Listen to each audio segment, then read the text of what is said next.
Hi hello ನಮಸ್ಕಾರ UK YouTube ಚಾನಲ್ಗೆ ಸ್ವಾಗತ. ತಮ್ಮೆಲ್ಲರಿಗೂ ಸ್ವಾಗತ. ಇವತ್ತಿನ ನಡೆದ ಅರ್ಥಶಾಸ್ತ್ರ ವಿಷಯದ ಪರೀಕ್ಷೆಯಲ್ಲಿ ಕ್ವಶನ್ ಪೇಪರ್ ನಮ್ಮೊಂದಿಗಿದೆ. ಇದನ್ನು ಸಾಲ್ವ್ ಮಾಡೋಣ. ಇವತ್ತಿನ ಕ್ಲಾಸಿನಲ್ಲಿ ನೋಡೋಣ ಪ್ರಶ್ನೆಗಳು ಯಾವ ಥರ ಇದ್ದಾವೆ, ಉತ್ತರಗಳನ್ನು ನೋಡೋಣ. ಇದು ದ್ವಿತೀಯ PUC ಪೂರ್ವ ಸಿದ್ಧತಾ ಪರೀಕ್ಷೆಯಾಗಿದೆ. ಇಲ್ಲಿ ಸಮಯ 3 ಗಂಟೆಗಳ ಸಮಯ ಹೊಂದಿದೆ.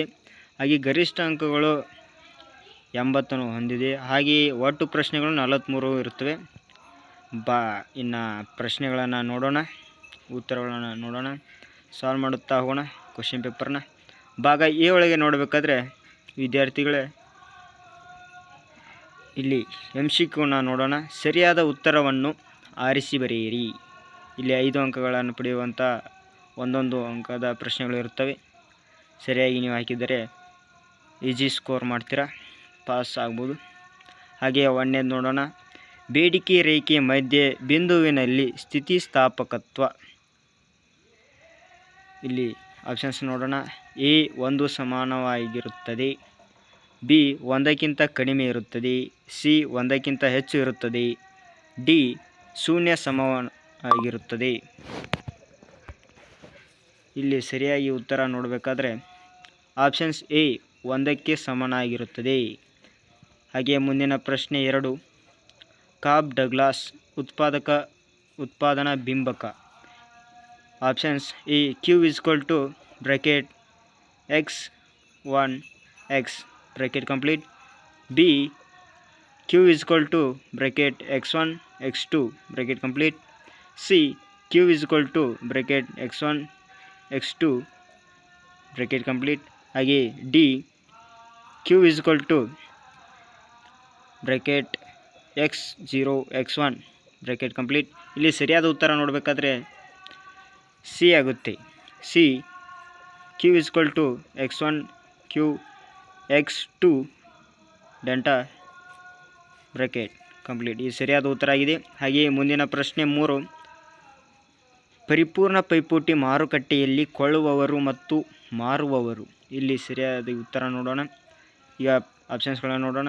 A ಬೆಲೆ ನಿರ್ಧರಿಸುವರು, B ಬೆಲೆ ಪಡೆಯುವರು, C ಬೆಲೆ ವಿಶ್ಲೇಷಿಸುವರು, D ಬೆಲೆ ನೀಡುವರು. ಇಲ್ಲಿ ಸರಿಯಾದ ಉತ್ತರ 3ನೇ ಪ್ರಶ್ನೆಗೆ B ಬೆಲೆ ಪಡೆಯುವರು. ಸರಿಯಾದ ಉತ್ತರ B ಬೆಲೆ ಪಡೆಯುವರು. 4ನೇ ಪ್ರಶ್ನೆ. ಭಾರತದಲ್ಲಿ GDPಯನ್ನು ವರದಿ ಮಾಡುವ ಸಂಸ್ಥೆ ಯಾವುದಂತ ಕೇಳಿದ್ದಾರೆ. Options A NSSO, options B RBI, option C SCBI, options D CSO. ಇಲ್ಲಿ ಸರಿಯಾದ ಉತ್ತರ D ಆಗುತ್ತೆ. ಸರಿಯಾದ ಉತ್ತರ D CSO ಸರಿಯಾದ ಉತ್ತರ. ಹಾಗೆ ಮುಂದಿನ ಪ್ರಶ್ನೆ 5. ಒಂದು ದೇಶದ ಕರೆನ್ಸಿಯ ಬೆಲೆಯನ್ನು ವಿದೇಶಿ ಕರೆನ್ಸಿಯ ರೂಪದಲ್ಲಿ ವ್ಯಕ್ತಪಡಿಸುವುದನ್ನು ಹೀಗೆಂದು ಕರೆಯಲಾಗುತ್ತೆ. ಆಪ್ಷನ್ಸ್ A ವಿದೇಶಿ ವಿನಿಮಯ ನಿಯಂತ್ರಣ, ಆಪ್ಷನ್ಸ್ B ವಿಭಿನ್ನ ಬಡ್ಡಿದರ, ಆಪ್ಷನ್ C ವಿದೇಶಿ ವಿನಿಮಯ ದರ, ಆಪ್ಷನ್ಸ್ D ಕೊಳ್ಳುವ ಶಕ್ತಿ ಸಮಾನತೆ. ಇಲ್ಲಿ ಸರಿಯಾದ ಉತ್ತರ ಅಂದರೆ ವಿದ್ಯಾರ್ಥಿಗಳೇ C ಆಪ್ಷನ್ಸ್ ವಿದೇಶಿ ವಿನಿಮಯ ದರ ಸರಿಯಾಗಿ ಆಗುತ್ತೆ. ಅದೇ ರೀತಿ ಮುಂದಿನ ಕ್ವಶನ್ಗಳನ್ನು ನೋಡೋಣ. ನಮ್ಮ UK ಚಾನಲನ್ನು ಸಬ್ಸ್ಕ್ರೈಬ್ ಮಾಡ್ಕೊಳ್ಳಿ. ಹಾಗೆ ಹೊಸ ವಿಡಿಯೋಗಳನ್ನು ನಮ್ಮ ಚಾನಲ್ಲಿ ವಿಡಿಯೋಗಳು ಅಪ್ಲೋಡ್ ಮಾಡ್ತಾ ಇರ್ತೀವಿ. ಹಾಗೆ ಮುಂದಿನ ಪ್ರಶ್ನೆ ನೋಡೋಣ. ಬಿಟ್ಟ ಸ್ಥಳಗಳ. ಇಲ್ಲಿ 5 ಅಂಕದ ಬಿಟ್ಟ ಸ್ಥಳ ಇರ್ತದೆ, 1 ಮಾರ್ಕನ್ನು. ಇಲ್ಲಿ ಮೇಲೆ ಬ್ರಾಕೆಟ್ನಲ್ಲಿ ಉತ್ತರಗಳನ್ನು ಹಿಂದ ಮುಂದೆ ಆಗಿ ಕೊಟ್ಟಿರ್ತಾರೆ. ನೀವು ಸರಿಯಾಗಿ ನೋಡಿಕೊಂಡು ಬರೆಯಬೇಕಾಗುತ್ತೆ. ಈಗ ಮುಂದಿನ ಪ್ರಶ್ನೆ 6. ಕೇಂದ್ರೀಯ ಯೋಜಿತ ಆರ್ಥಿಕತೆಯಲ್ಲಿ ಎಲ್ಲ ಪ್ರಮುಖ ನಿರ್ಧಾರಗಳನ್ನು ಡ್ಯಾಶ್ ತೆಗೆದುಕೊಳ್ಳುತ್ತದೆ. ಇಲ್ಲಿ ಸರಿಯಾದ ಉತ್ತರ ಸರ್ಕಾರವು ತೆಗೆದುಕೊಳ್ಳುತ್ತದೆ. ಹಾಗೆ ಮುಂದಿನ ಪ್ರಶ್ನೆ 7. ABC ರೇಖೆಯ ಡ್ಯಾಶ್ ಬಿಂದುವಿನಲ್ಲಿ SMC ರೇಖೆಯು ABC ರೇಖೆಯನ್ನು ಕೆಳಗಿನಿಂದ ಛೇದಿಸುತ್ತದೆ. ಇಲ್ಲಿ ಸರಿಯಾದ ಉತ್ತರ ಯಾವುದಂದರೆ ಕನಿಷ್ಠ ಬಿಂದುವಿನಲ್ಲಿ SMC ABC ರೇಖೆಯನ್ನು ಕೆಳಗಿನಿಂದ ಛೇದಿಸುತ್ತದೆ. ಸರಿಯಾದ ಉತ್ತರ ಕನಿಷ್ಠ. ಮುಂದಿನ ಪ್ರಶ್ನೆ 8. ಡ್ಯಾಶ್ ತೆರಿಗೆಯು ಸರ್ಕಾರ ಉತ್ಪನ್ನದ ಪ್ರತಿ ಘಟಕದ ಮಾರಾಟದ ಮೇಲೆ ವಿಧಿಸುವ ತೆರಿಗೆಯಾಗಿದೆ. ಇಲ್ಲಿ ಸರಿಯಾದ ಉತ್ತರ ಘಟಕ ತೆರಿಗೆಯಾಗಿದೆ. ಮುಂದಿನ ಪ್ರಶ್ನೆ 9. M1 ಮತ್ತು M2ಗಳನ್ನು ಡ್ಯಾಶ್ ಎಂದು ಕರೆಯಲಾಗುತ್ತದೆ. ಸಂಕುಚಿತ ಹಣ ಎಂದು ಕರೆಯಲಾಗುತ್ತದೆ. ಮುಂದಿನ ಪ್ರಶ್ನೆ 10. ಸರ್ಕಾರವು ಆದಾಯವನ್ನು ಆಧರಿಸಿದೆ ವಿಧಿಸುವ ತೆರಿಗೆಗಳನ್ನು ಡ್ಯಾಶ್ ಎನ್ನುತ್ತೇವೆ. ಇಲ್ಲಿ ಸರಿಯಾದ ಉತ್ತರ ಒಟ್ಟು ತೆರಿಗೆ. ನೀವು ಯಾವ್ದು ಹಾಕಿದ್ದೀರಾ ನೋಡಿ, ಸರಿಯಾಗಿ ನೋಡ್ಕೊಳ್ಳಿ. ಹಾಗೆ ಮುಂದಿನ ಪ್ರಶ್ನೆಗಳಿಗೆ ಹೋಗೋಣ. ಹೊಂದಿಸಿ ಬರೆಯಿರಿ ನೋಡೋಣ ವಿದ್ಯಾರ್ಥಿಗಳೇ. ಇಲ್ಲಿ 5 ಅಂಕದ 1 ಮಾರ್ಗದರ್ಶನ 5 ಅಂಕಗಳು ಇರುತ್ತೆ. 11ನೇ ಪ್ರಶ್ನೆ ಹೊಂದಿಸಿ ಬರೆಯಿರಿ. ಎ ಒಳಗೆ ಎ ಒಳಗೆ ಪ್ರಶ್ನೆ ಇದ್ದಾವೆ, ಬಿ ಒಳಗೆ ಉತ್ತರವನ್ನು ನೀಡಿದ್ದಾರೆ, ಆದರೆ ಹಿಂದೆ ಮುಂದಾಗುತ್ತೆ. ಇಲ್ಲಿ ಸರಿಯಾಗಿ ನೋಡ್ಕೋಣ. ಎ ಸರಳ ಬೇಡಿಕೆ.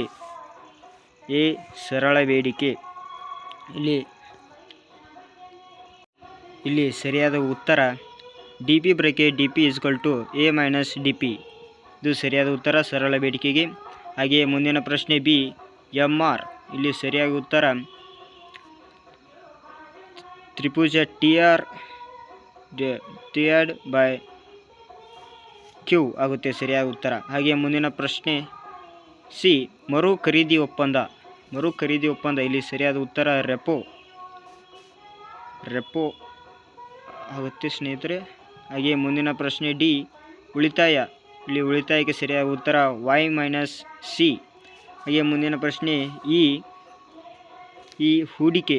ಇಲ್ಲಿ ಹೂಡಿಕೆಗೆ ಸರಿಯಾದ ಉತ್ತರ ಬಂಡವಾಳ ಖಾತೆ ಆಗಿದೆ. ಸರಿಯಾಗಿ ಉತ್ತರ ನೋಡಿಕೊಳ್ಳಿ.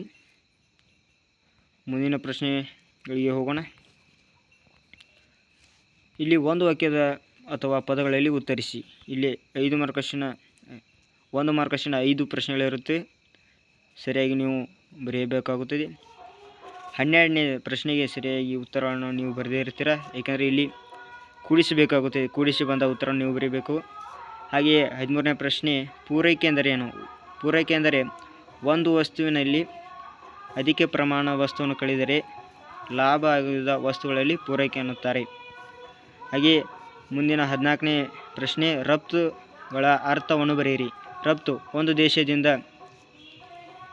ಬೇರೆ ದೇಶಕ್ಕೆ ವಸ್ತುಗಳನ್ನು ವಿನಿಮಯ ಮಾಡಿಕೊಳ್ಳುವುದು ರಫ್ತು. ಹಾಗೆಯೇ 15ನೇ ಪ್ರಶ್ನೆ CPI ನೀವೆಲ್ಲರೂ ಬರೆದಿರ್ತೀರ. ಮುಂದಿನ ಪ್ರಶ್ನೆಗೆ ಹೋಗೋಣ. 16ನೇ ಪ್ರಶ್ನೆ ಕೊರತೆಯ ಬೇಡಿಕೆ ಅರ್ಥವನ್ನು ಬರೆಯಿರಿ. ಕೊರತೆಯ ಬೇಡಿಕೆ ಒಂದು ವಸ್ತುವಿನ ಬೇಡಿಕೆಯಲ್ಲಿ ಕೊರತೆ ಉಂಟಾಗುವುದನ್ನು ಕೊರತೆ ಬೇಡಿಕೆ ಬರಬಹುದು. ಹಾಗೆ ಮುಂದಿನ ಪ್ರಶ್ನೆ ನೋಡೋಣ. ಭಾಗ ಬಿ ಒಳಗೆ ನೋಡೋಣ. ಇಲ್ಲಿ 6 ಪ್ರಶ್ನೆಗಳಿಗೆ ಪ್ರತಿಯೊಂದಕ್ಕೂ 4 ವಾಕ್ಯದಲ್ಲಿ ಉತ್ತರಿಸಿ. ಇಲ್ಲಿ ಪ್ರಶ್ನೆಗಳನ್ನು ಕೊಟ್ಟಿದ್ದಾರೆ ನೋಡಿ. ಇಲ್ಲಿ ಅಥವಾ ಸಹ ಬರುತ್ತದೆ. 6 ಪ್ರಶ್ನೆಗೆ ಬರೆಯಬೇಕಾಗುತ್ತದೆ. ಇಲ್ಲಿ 2 ಅಂಕದ ಪ್ರಶ್ನೆಗಳಂತ ಹೇಳಬಹುದು.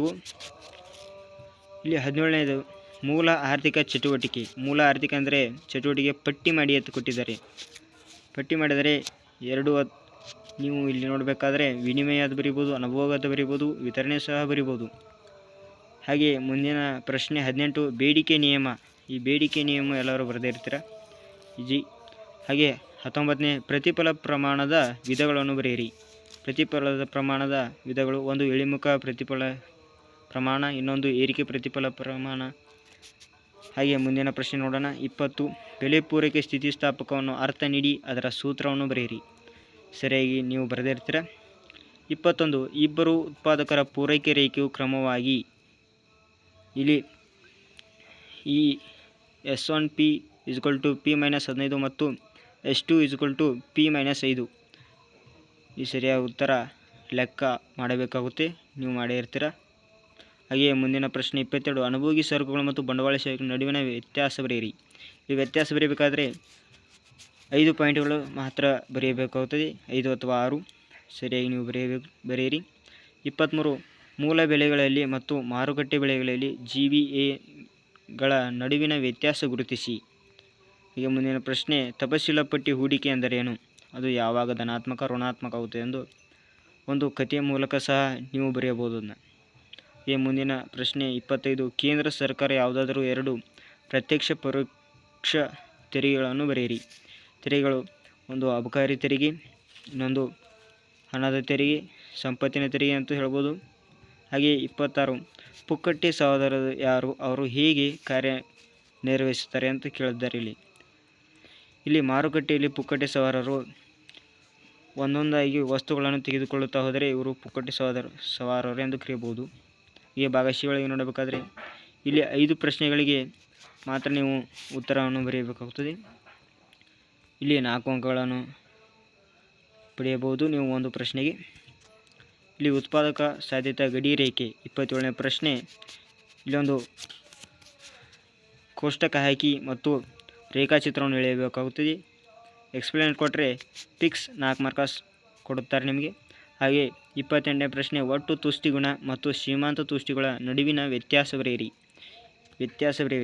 ಇಲ್ಲಿ 6 ಅಥವಾ 7 ಪಾಯಿಂಟ್ಗಳನ್ನು ಬರೆಯಬೇಕಾಗುತ್ತದೆ.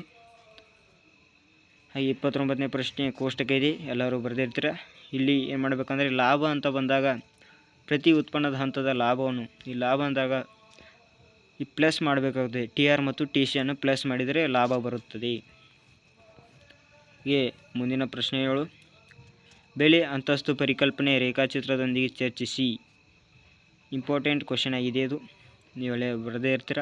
ಹಾಗೆ ಮುಂದಿನ ಪ್ರಶ್ನೆಗಳು ಇಲ್ಲಿದ್ದಾವೆ, ನೋಡ್ಕೊಳ್ಳಿ ಸರಿಯಾಗಿ. ಭಾಗ ಡಿ ಒಳಗೆ ನೋಡೋಣ. ಭಾಗ ಡಿ ಒಳಗೆ 3 ಪ್ರಶ್ನೆಗಳಿಗೆ ಬರೆಯಬೇಕಾಗುತ್ತದೆ. 6 ಅಂಕದ ಪ್ರಶ್ನೆಗಳಿವು. ಔದಾಸೀನ್ಯ ವಕ್ರ ರೇಖೆ ಲಕ್ಷಣ ರೇಖಾಚಿತ್ರವನ್ನು ವಿವರಿಸಿ. 36ನೇ ಪ್ರಶ್ನೆ. ಇಲ್ಲಿ 3 ಪಾಯಿಂಟ್ಗಳು ಬರ್ತದೆ, ಅಲ್ಲಿ ಸಂಪೂರ್ಣವಾಗಿ ರೇಖಾಚಿತ್ರಗಳು ಬರ್ತವೆ, ನೀವು ಬರೆಯುತ್ತೀರಾ. 37ನೇ ಪ್ರಶ್ನೆ. ಇಲ್ಲಿ ಕೋಷ್ಟಕ ಕೊಟ್ಟಿರ್ತಾರೆ, TVC, TC, ABC, SCC ಇವುಗಳನ್ನು ನೀವು ರಚಿಸಿ ಬರೆಯಬೇಕಾಗುತ್ತದೆ. ಹಾಗೆ 38ನೇ ಪ್ರಶ್ನೆ, ಸಮಗ್ರ ಆರ್ಥಿಕ ಅನ್ಯೂನ್ಯತೆಗಳನ್ನು ವಿವರಿಸಿ. ಇಲ್ಲಿ ಅನ್ಯೂನ್ಯತೆ ಬಂದಾಗ 5 ಪಾಯಿಂಟ್ಗಳು ಬರುತ್ತೆ, ಸರಿಯಾಗಿ ಬರೆಯಿರಿ. 39 ವಾಣಿಜ್ಯ ಬ್ಯಾಂಕು ಠೇವಣಿಯ ಸಾಲ ಮತ್ತು ಅಕ್ಕಸಾಲಿನ ಲಾಲನಗತಿ ಬರೆಯಿರಿ. ಲಾಲನಗತಿ 2 ಅಥವಾ 2.5 ಪೇಜ್ ಬರೆದರೆ ಆರಾಮ್ ನೀವು 6 ಅಂಕಗಳನ್ನು ಪಡೆಯಬಹುದು. ಹಾಗೆ 40ನೇ ಪ್ರಶ್ನೆ, ಸ್ಥಿರ ವಿನಿಮಯ ದರದಲ್ಲಿ ವಿದೇಶಿ ವಿನಿಮಯ ಮಾರುಕಟ್ಟೆಯಲ್ಲಿ ರೇಖಾಚಿತ್ರದ ಆಧಾರದ ಮೇಲೆ ಸಂಕ್ಷಿಪ್ತ ವಿವರಿಸಿ. ಇಲ್ಲಿ ವಿನಿಮಯದ ಬಗ್ಗೆ ಬರೆಯಬೇಕಾಗುತ್ತೆ. ಹಾಗೆ ಭಾಗ ಸಿ ಒಳಗೆ, ಭಾಗ ಡಿ ಇ ಒಳಗೆ ನೋಡೋಣ. ಇಲ್ಲಿ ಕಾರ್ಯಭಾರ ನಿಯೋಜಿತ ಪ್ರಶ್ನೆಗಳಿರ್ತವೆ, 2 ಬರೆದರೆ ಸಾಕು, 10 ಅಂಕಗಳನ್ನು ಪಡೆಯಬಹುದು. ಪಿಕ್ಸ್ ಕಾರ್ಯಭಾರ ನಿಯೋಜಿತ ಪ್ರಶ್ನೆಯಲ್ಲಿ 6 ಕಾರ್ಯಭಾರ ಇರುತ್ತವೆ. ಇಲ್ಲಿ ಅದರೊಳಗೆ ನೀವು 3 ಕಾರ್ಯಭಾರ ನಿಯೋಜಿತ ಪ್ರಶ್ನೆಗಳನ್ನು ಪ್ರಾಕ್ಟೀಸ್ ಮಾಡಿದಲ್ಲಿ ಆರಾಮಾಗಿ 10 ಮಾರ್ಕನ್ನು ನೀವು ತೆಗೆದುಕೊಳ್ಳಬಹುದು. ಇಂಪಾರ್ಟೆಂಟ್ ಆಗಿದೆ. 40ನೇ ಪ್ರಶ್ನೆ ಬಂದಾಗ ABCDF ಇವುಗಳು ನಿರಂತರವಾಗಿರುತ್ತವೆ, ಸರಿಯಾಗಿ ನೋಡ್ಕೊಳ್ಳಿ. ಹಾಗೆ ಇಲ್ಲಿ ಕೊಟ್ಟಿದ್ದಾರೆ 42ನೇ ಪ್ರಶ್ನೆ. ಇಲ್ಲಿ ಅಧಿಕ ಪೂರೈಕೆಯನ್ನು ಗುರುತಿಸಬೇಕಾಗುತ್ತದೆ. ಇಲ್ಲಿ 43ನೇ ಪ್ರಶ್ನೆ, ಕೋಷ್ಟಕದಲ್ಲಿ ಕಾಣಿಸಿದ ಮೌಲ್ಯಗಳನ್ನು ಕಂಡುಹಿಡಿಯಿರಿ. ಇಲ್ಲಿ 5 ಪಾಯಿಂಟ್ಗಳು ಬರೀಬೇಕಾಗುತ್ತೆ. ನೀವು 1000ರಿಂದ 0ದಿಂದ ಎಷ್ಟಾಗುತ್ತೆ ನೋಡಿ. ಇಂಪಾರ್ಟೆಂಟ್ ಕ್ವಶನ್ ಆಗಿದೆ ಇದು, ಪಿಕ್ಸ್ ಕೇಳ್ತಾರೆ. ಹಾಗೆ ಭಾಗ ಎಫ್ ನೋಡಬೇಕಾದ್ರೆ ಇಲ್ಲಿ ದೃಷ್ಟಿ ವಿಕಲಚೇತನರಿಗೆ ಮಾತ್ರ ಈ 42-43 ಕ್ವಶನ್ಗಳು ಅನ್ವಯಿಸ್ತದೆ. ಇದೇ ರೀತಿ ಹೊಸ ವಿಡಿಯೋಗಳು ನಮ್ಮ ಚಾನಲಲ್ಲಿ ಹಾಕ್ತೀವಿ. ಹಾಗೆ ನಮ್ಮ ಚಾನಲನ್ನು ಸಪೋರ್ಟ್ ಮಾಡಿ, ಸಬ್ಸ್ಕ್ರೈಬ್ ಮಾಡಿಕೊಳ್ಳಿ. ಧನ್ಯವಾದಗಳು. Thank you.